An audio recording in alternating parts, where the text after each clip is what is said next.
from Standard 7 for Urdu speech.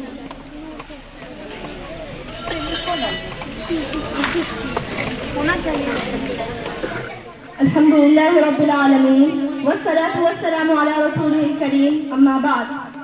قال الله تعالى واعتصموا بحبل الله جميعا ولا تفرقوا صدق الله العظيم.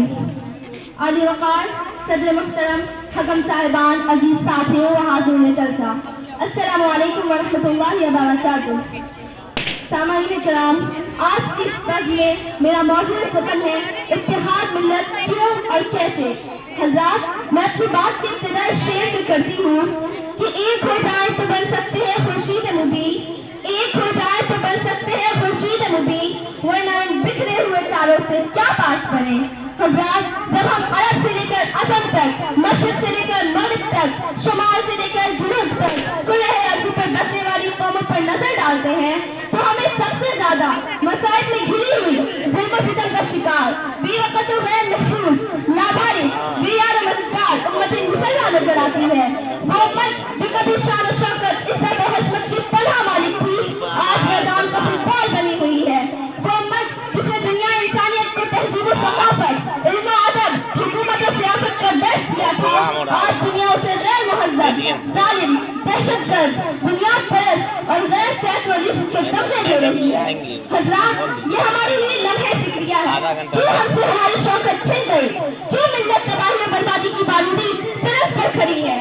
کیوں امت مسلمہ کو آج ایٹم بموں، کروز میزائلوں، گرینڈوں اور توپوں کی سوغات بانٹی جا رہی؟ دوستو، واقعہ یہ ہے کہ آج ظالم امریکہ اور اس کے منچھلے ممالک کی سرزمین پر تیار ہونے والے ہر اسلحے کا تجربہ مسلم ممالک پر کیا جا رہا ہے. ان کی دولت و ثروت پر تجارت کی منڈیاں قائم کی جا رہی ہیں، ان کی ماں و بہنوں کی عزتیں پامال کی جا رہی ہیں، ان کے دین و عقائد، زبان و ادب کے نقوش جمہوریت کے نام پر مٹائے جا رہے ہیں. آزادی نسواں کے نام پر دوشیزاؤں کو نیب پر ہلا کر کے تجارت کا لیبل بنایا جا رہا ہے. اے حرم کے پاسبانوں اور اے انسانیت کے محافظوں، کان کھول کر سنو.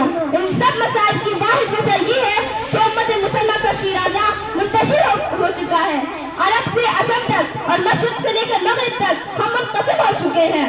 جب امت مسلمہ کو اس کے سالار اعظم صلی اللہ علیہ وسلم نے ایک خدا، ایک رسول، ایک کتاب اور ایک قبیلے کی لڑی میں پرویا تھا، وہ امت آج ملکوں، قوموں، خاندانوں، قبیلوں اور مسلکوں کے عنکبوتی دھاگوں میں بٹ گئی ہے. آج ہمارا کوئی متحدہ عالمی، ملکی، علاقائی پلیٹ فارم نہیں جہاں سے ہم اپنی آواز اٹھا سکیں، جہاں سے ہم دنیا کو کوئی پیغام دے سکیں. امت مسلمہ کی بربادی پر آنسو بہانے والوں، سنو، اگر ناردرن الائنس جارج امریکہ کا اعلی کار نہ بنتا تو اس ظالم امریکہ کی مجال نہ تھی کہ افغانستان کی سرزمین پر بموں کی برسات کرتا. اگر آج 57 ملکوں کا اتحاد پارا پارا نہ ہوتا تو آج فلسطین پر یہ غاصب یہودی بموں کی بارش نہ کرتا، بلکہ دنیا سے اس کا وجود ہی ختم کر دیا جاتا. شاعر مشرق علامہ اقبال نے انہی